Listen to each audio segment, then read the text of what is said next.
같이 기도함으로 새벽기도 시작합니다. 하나님 앞에 나아가는 것이 습관이 아니라 하나님에 대한 목마름으로 나아가는 시간이 되기 원합니다. 하나님께서 말씀하시는 말씀이 우리의 마음 가운데 새롭게 들려지고 아는 말씀이 아니라 감동되고 우리를 이끌어가는 하나님의 음성으로 들려지는 역사가 있게 하여 주옵소서. 예수님 이름 받들어 기도합니다. 아멘. 오늘 말씀은 창세기 49장 1절에서 12절까지의 말씀입니다. 창세기 49장 1절에서 12절까지의 말씀입니다. 야곱이 그 아들들을 불러 이르되 너희는 모이라. 너희가 후일에 당할 일을 내가 너희에게 이르리라. 너희는 모여 들으라. 야곱의 아들들아 너희 아버지 이스라엘에게 들을지어다. 르우벤아 너는 내 장자요 내 능력이요 내 기력의 시작이라. 위풍이 월등하고 권능이 탁월하다마는 물의 끓음 같았은즉 너는 탁월하지 못하리니 네가 아버지의 침상에 올라 더럽혔음이로다. 그가 내 침상에 올랐었도다. 시몬과 레위는 형제요 그들의 칼은 폭력의 도구로다. 내 호나 그들의 모의에 상관하지 말지어다. 내 영광아 그들의 집회에 참여하지 말지어다. 그들의 분노대로 사람을 죽이고 그들의 혈기대로 소의 발목 힘줄을 끊었음이로다. 그 노여움이 혹독하니 저주를 받을 것이요 분기가 맹렬하니 저주를 받을 것이라. 내가 그들을 야곱 중에서 나누며 이스라엘 중에서 흩으리로다. 유다야 너는 내 형제의 찬송이 될지라. 내 손이 내 원수의 목을 잡을 것이요 내 아버지의 아들들이 내 앞에 절하리로다. 유다는 사자 새끼로다. 내 아들아 너는 움킨 것을 찢고 올라갔도다. 그가 엎드리고 웅크림이 숫사자 같고 암사자 같으니 누가 그를 범할 수 있으랴. 규가 유다를 떠나지 아니하며 통치자의 지팡이가 그 발 사이에서 떠나지 아니하기를 실로가 오시기까지 이르리니 그에게 모든 백성이 복종하리로다. 그의 나귀를 포도나무에 매며 그의 암나귀 새끼를 아름다운 포도나무에 맬 것이며 또 그 옷을 포도주에 빨며 그의 복장을 포도즙에 빨리로다. 그의 눈은 포도주로 인하여 붉겠고 그의 이는 우유로 말미암아 희리로다. 아멘. 야곱이 아들들에게 축복을 하며 예언의 말씀을 주죠. 그게 오늘 르우벤부터 시작해서 유다까지의 내용이에요. 마치 선지자와 같은 모습으로 그 자식들의 과거와 현재와 미래를 이야기합니다. 그래서 너희가 후일에 당할 일을 내가 너에게 이르리라. 그게 1절의 말씀이죠. 그가 현실에 육신의 눈은 어두웠지만 먼 후일을 볼 수 있는 믿음의 눈이 열린 거죠. 그래서 마치 선지자처럼 그 예언의 말씀을 전하게 됩니다. 이제 이 땅의 소망이 아니라 하늘나라의 소망이 더 커지고 현재의 일보다 하나님이 이루신 미래의 일에 대하여 더 마음이 열려 있었던 거예요. 그게 성령의 역사죠. 성령을 경험하면 환상을 보고 미래를 이야기하고 하나님의 나라를 이야기하는 거 아닙니까? 노인이 되어 과거에 좋았던 시절만을 이야기하는 것이 아니라 내가 이 땅을 떠나 하나님의 나라에 가서 하나님의 원하시는 그 아름다운 삶의 마무리를 이루는 그 기대를 하며 살아가는 삶, 이 미래를 노인이 되어 볼 수 있다는 거, 이게 얼마나 대단한 일입니까? 노인에게 미래가 없는 게 노인인데 지금 눈에 보이지 않는 그 미래를 지금 바라보고 말하게 되는 야곱의 모습이 참 대단한 거죠. 그런 하나님의 영에 사로잡혀서 첫 아들 르우벤에게 이렇게 예언합니다. 우리가 아는 것처럼 야곱의 첩인 빌하, 그 야곱의 아내였던 빌하를 범했죠. 굉장히 즉흥적인 사람이죠. 르우벤 때문에 사실은 빌하의 자녀들이 같은 형제지만 자신의 어머니를 범했던 르우벤이 좋게 보일 리가 없죠. 그렇기 때문에 장자지만 믿음의 대를 잇는 믿음의 장자가 될 수는 없는 겁니다. 그래서 3절에 르우벤아 너는 내 장자요 내 능력이요 내 기력의 시작이라. 위풍이 월등하고 권능이 탁월하다마는 이렇게 장자의 위엄과 위상에 맞는 그러한 모습을 지녔지만 4절 물의 끓음 같았은즉 너는 탁월하지 못하리니 네가 아버지의 침상에 올라 더럽혔음이로다. 그가 내 침상에 올랐었도다. 바로 이 과시를 통하여 그는 결론적으로 장자권에서 멀어지죠. 장자권에 박탈됩니다. 그래서 어느 예언자나 어느 사사나 어느 제사장이나 왕도 르우벤 지파에서는 나오지를 않죠. 믿음의 세대를 이어가는데 실패한 겁니다. 그리고 둘째, 셋째 이름이 나오죠. 시므온과 레위입니다. 근데 이 사람들은 굉장히 잔악한 사람들이었어요. 이미 말한 대로 34장, 창세기 34장 2절부터 몇 개의 구절만 보겠습니다. 여기에 보면 시므온과 레위가 저지른 일이 나오죠. 2절입니다. 히위 족속 중 하몰의 아들 그 땅의 주장 세겜이 그를 보고 끌어들여 강간하여 욕되게 하고 그 마음에 깊이 야곱의 딸 디나에게 연연하며 그 소녀를 사랑하여 그의 마음을 말로 위로하고 그의 아버지 하몰에게 청하여 이르되 이 소녀를 내 아내로 얻게 하여 주소서 하였더라. 그러니까 디나가 레아의 딸이죠. 그래서 시몬과 레위의 누이입니다. 근데 이걸 어떻게 보면 욕되게 한 거죠. 강간한 거죠. 그래서 이 문제가 생겼는데 이 강간을 일으킨 세겜이라는 자가 이 진심으로 이 아내를 맡겠다. 이 소녀를 좋아한다. 그렇게 이야기를 아버지에게 한 거예요. 족장의 아들이. 그러니까 8절에 하몰이 그들에게 이르되 내 아들 세겜이 마음으로 너의 딸을 연연하여 하니 원하건대 그를 세겜에게 주어 아내로 삼게 하라. 이 실수는 했지만 내 아들 세겜이 디나를 아내로 맞이하게 해달라 이야기를 하죠. 그래서 9절 10절 보면 너희가 우리와 통혼하여 너희 딸을 우리에게 주며 우리 딸을 너희가 데려가고 너희가 우리와 함께 거주하되 땅이 너희 앞에 있으니 여기 머물러 매매하며 여기서 기업을 얻으라 하고 이야기는 뭡니까? 이제 혈연도 같이 맺고 다른 그 딸들도 우리가 너에게 줄 테니까 우리 같이 한 민족이 돼서 땅을 매매한다는 이야기는 이제 너에게 땅을 소유할 수 있는 소유권을 주고 여기서 이제 대대로 살게 해주겠다라는 이야기를 한 거예요. 11절에 세겜도 디나의 아버지와 그의 남자 형제들에게 이르되 나로 너에게 은혜를 입게 하라. 너희가 내게 말하는 것은 내가 다 주리니 이 소녀만 내게 주어 아내가 되게 하라. 아무리 큰 혼수와 예물을 청할지라도 너희가 내게 말하는 대로 주리라. 이 모든 걸 주겠다고 하니까 어떻게 했냐면 할례를 받으라고 요구를 하는 거죠. 그러니까 할례를 실제로 다 받습니다.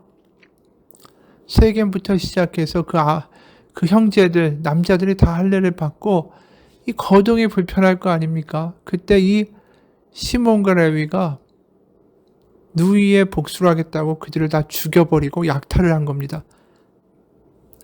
그러니까 어떻게 보면 그 땅을 피로 다 정복해버린 셈이 된 거죠. 그것도 약속을 어기고.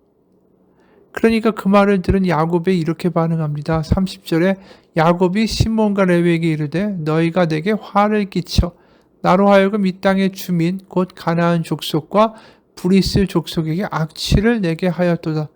나는 수가 적은즉 그들이 모여 나를 치고 나를 죽이리니 그러면 나와 내 집이 멸망하리라. 그들이 이르되 그가 우리 누이를 창녀같이 대우함이 옳으니까.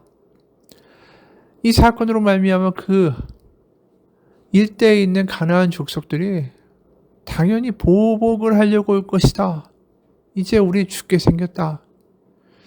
어떻게 보면 야곱의 일가를 다 몰살시킬 만한 짓을 한 거죠.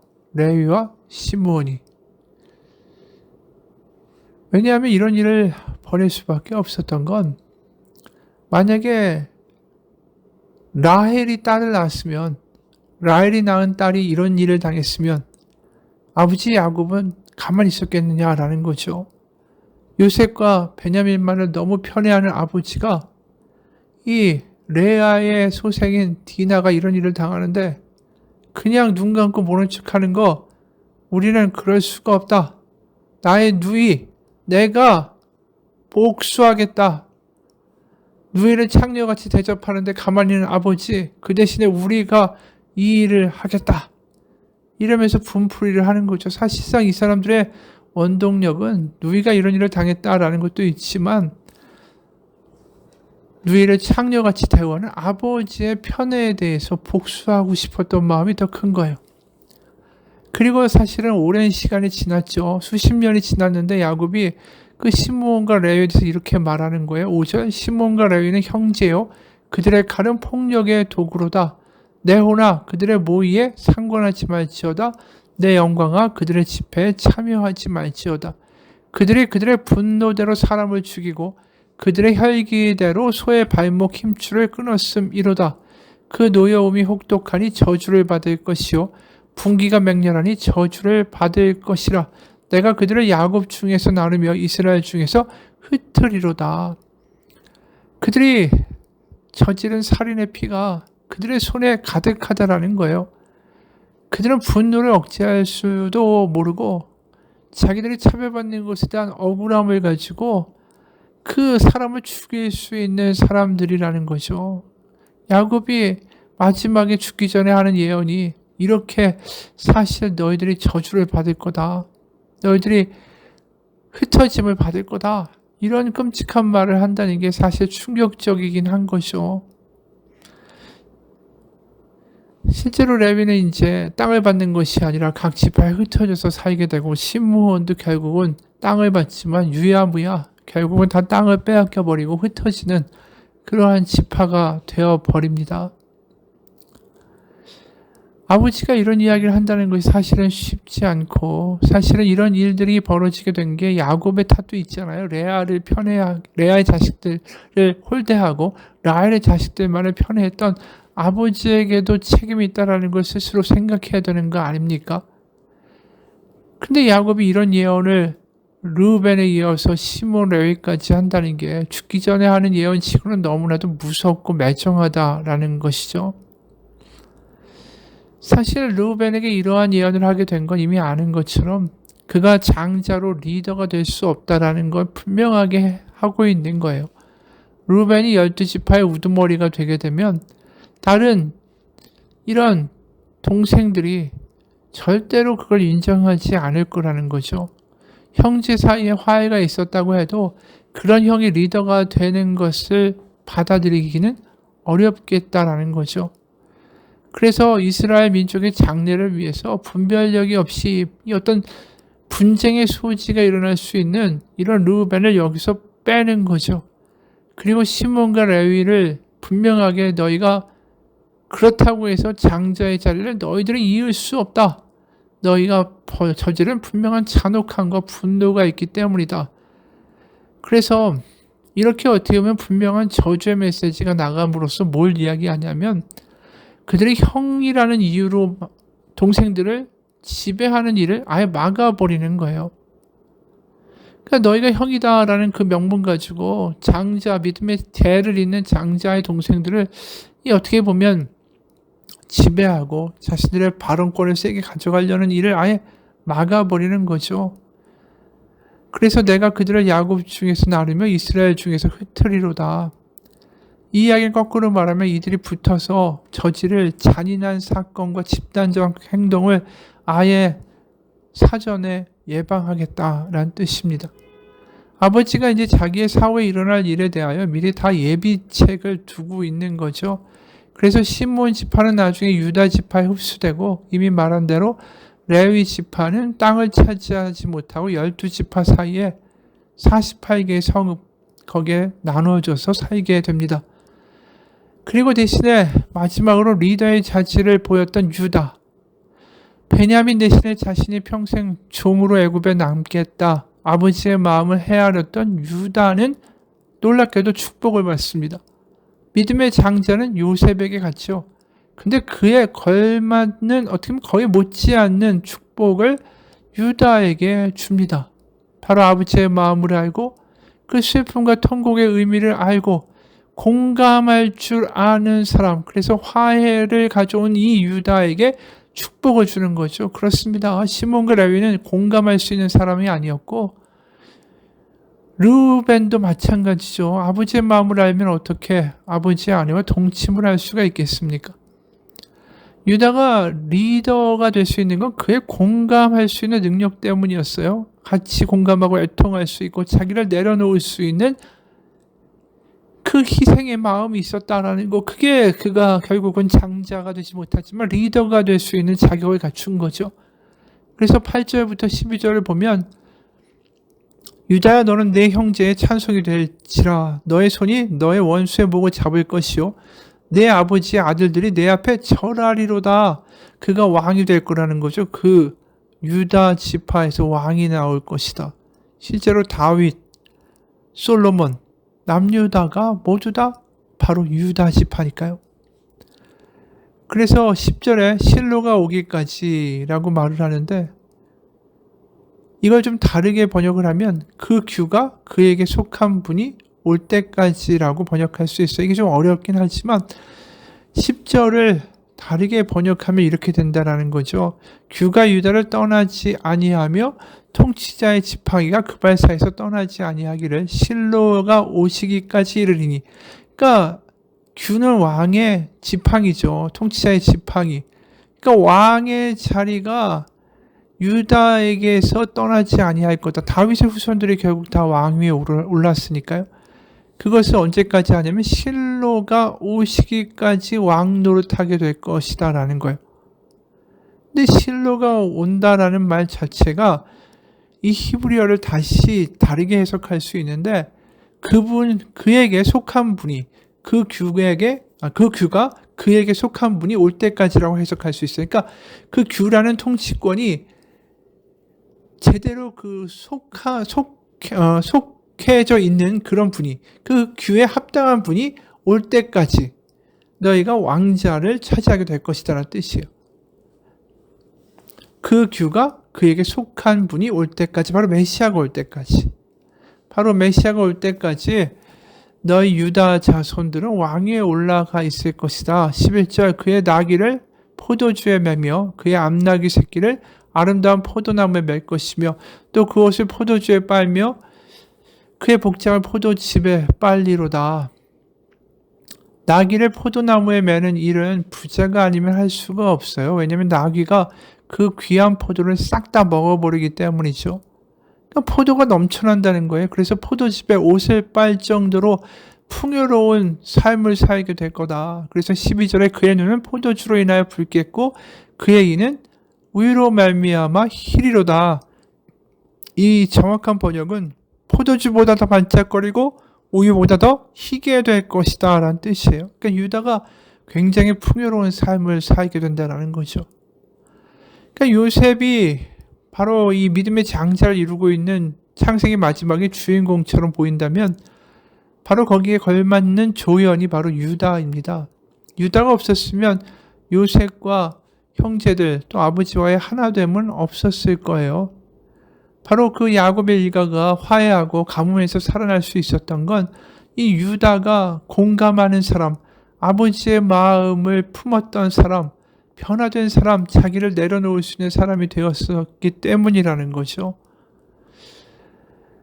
이 형제들에 대한 야곱의 예언이 매몰차고 아프기도 하지만 바로 이 예언을 통해서 이 아버지가 단순히 아들들을 저주하거나 미워하는 것이 아니라 바로 다음에 이어질 다음 세대가 어떻게 보면 질서 있게 하나가 돼서 같이 살아갈 수 있는 기회를 만들기 위하여 이 말을 하고 있는 거죠. 그래서 그들의 약점에 대해서 이야기하고 있는 거예요. 르우벤은 아버지의 침상에 올랐고 시몬과 레위는 거짓말을 한 다음에 다 사람들을 죽여버렸고, 분명히 용서와 화해의 길이 있었지만 그 길을 보복의 길로 다 택했던 거죠. 그리고 이미 말한 대로 아버지는 우리 누이를 창녀같이 대우하며 있습니까? 이 누이는 우리 누이지만 아버지의 딸은 아니다라는 말로 한 거죠. 아버지의 마음을 전혀 헤아리지 않고 아버지는 라헬의 소생만 좋아하는 사람이라고 분노하면서 말한 거 아닙니까? 르우벤도 어떻게 보면 아버지의 첩을 범한 것도 아버지에 대한 보복의 마음이었을 거예요. 그러니까 결국은 모든 키는 어디로 연결되냐 하면 공감과 긍휼과 헤아리는 마음을 가졌던 유다에게로 간다라는 것입니다. 우리도 마찬가지예요. 하나님께 쓰임받는 사람들은 어떤 사람들입니까?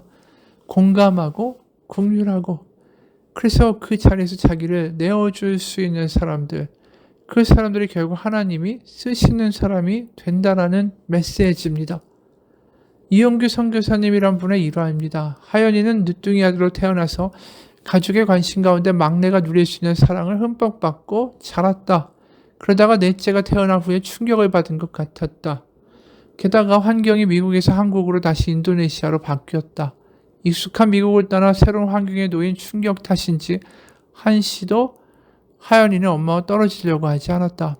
인도네시아 오기 전에는 순한 재롱둥이였던 그 아이가 예상치 못한 모습으로 변해갔다. 엄마가 혼내고 훈육을 해도 그때뿐이고 때를 쓰는 빈도와 강도가 점점 높아졌다. 나는 날이 가면 갈수록 심해지는 하연이의 이 상태를 보면서 아이를 바로잡아야 된다라고 생각했다. 강하고 아주 세게 훈육을 할 생각이었다. 그런데 어느 날 아이가 울음을 그치지 않고 내가 경고하는 말을 계속 무시했다. 결국 아이를 현관 밖으로 내보내서 반성한 다음에 다시 불러들이려고 했다. 아이는 밖으로 끌려나가면서 큰 소리로 울었다. 하연이를 밖에 두고 문을 닫았는데 하도 크게 울어서 길 건너에 사는 선교사에게 연락이 올 정도였다. 아이가 계속 울며 문을 두드리기에 잠시 문을 열어보았다. 문 밖에 둔 자전거는 넘어져 있고 신발은 여기저기 흩어져 있었다. 한심하기도 하고 어찌해야 할지, 언제까지 이 아이와 대치 상태로 있어야 할지 난감했다. 동생의 울음소리를 듣고 첫째 동현이가 내 앞에 와서 울먹이며 말했다. 아빠, 하연이가 불쌍해요. 그만 용서해 주세요. 하연이도 어쩔 수 없어서 그러는 걸 거예요. 엄마 아빠가 막내만 사랑할까 봐 저러는 거잖아요. 그래, 아빠도 알아. 그런데 어떻게 하면 좋겠니? 그냥 하연이를 데리고 들어올 수도 없고. 그러니까 이 큰아이가 너 빨리 아빠한테 잘못했다고 빌어. 너 빨리 아빠한테 잘못했다고 빌란 말이야. 바로 막내 하연이의 손을 잡고 말했다. 하연이는 그 말에 힘입어 울면서 아빠에게 잘못했다고, 나에게 잘못했다고 두 손을 모으고 빌었다. 그런 아이를 품에 안으며 우리 세 남자가 문 밖에서 같이 울었다. 그 이후부터 하연이가 첫째 동현이의 눈을 바라보는 눈빛이 그윽하기 그지 없었다. 자기를 구해준 형의 무척이나 고맙고 의지가 되었나 보다. 내게 몇 차례나 형이 멋있다는 말을 했다. 누군가에게 자신의 마음이 알려지고 구원받는다라는 것을 느낄 때 우리는 그 사람에게 그런 눈빛을 보내는 것이다. 바로 예수님이 우리를 구원하실 때도 우리는 예수님을 그런 눈빛으로 보게 되지 않을까? 나는 동현이가 용기를 내서 나와 하연이 사이에 서준 일이 바로 중보자라는 생각을 했다. 내가 이 땅에 온 이유도 그거다. 하나님과 이 땅 거민들 사이에 중보자로 서는 것이다. 바로 이 아이들을 통해서 확인한다. 바로 긍휼이, 공감이 바로 중보자의 역할을 할 수 있는 것이고, 바로 그 중보자로 살아가는 삶이 하나님이 우리를 부르시는 이유인 것 같다. 그렇게 회복시키고 공감과 긍휼로 살아가는 그 모습, 그것이 하나님이 우리를 향한 기대다. 바로 유다가 그 일을 한 거죠. 그런 사람이 우리가 되기 원합니다. 같이 기도하겠습니다. 하나님, 우리는 축복만을 원합니다. 근사한 삶을 달라고 말합니다. 하지만 오늘 야곱의 예언을 보면서 우리는 깨닫습니다. 하나님이 그런 복을 주시는 사람들은 결국 공감과 긍휼과 자기 내려놓음의 삶을 사는 사람들이었다고. 하나님, 우리는 열매만을 바라고 좋은 것만을 먹기 바라지만 하나님 우리에게 말씀하십니다. 공감과 긍휼의 사람이 되라고. 그래서 하나님과 세상 사이의 중보자가 되라고. 그럴 때 하나님의 놀라운 복이 우리 가운데 일어나게 될 것이라고. 하나님, 우리가 오늘 그런 긍휼과 공감과 자기 내려놓음의 삶을 살아갈 때 하나님이 주시는 은혜와 복이 우리 주변을 향하여 흘러나갈 수 있는 역사가 드러나게 하옵소서. 예수님 이름 받들어 기도합니다. 아멘.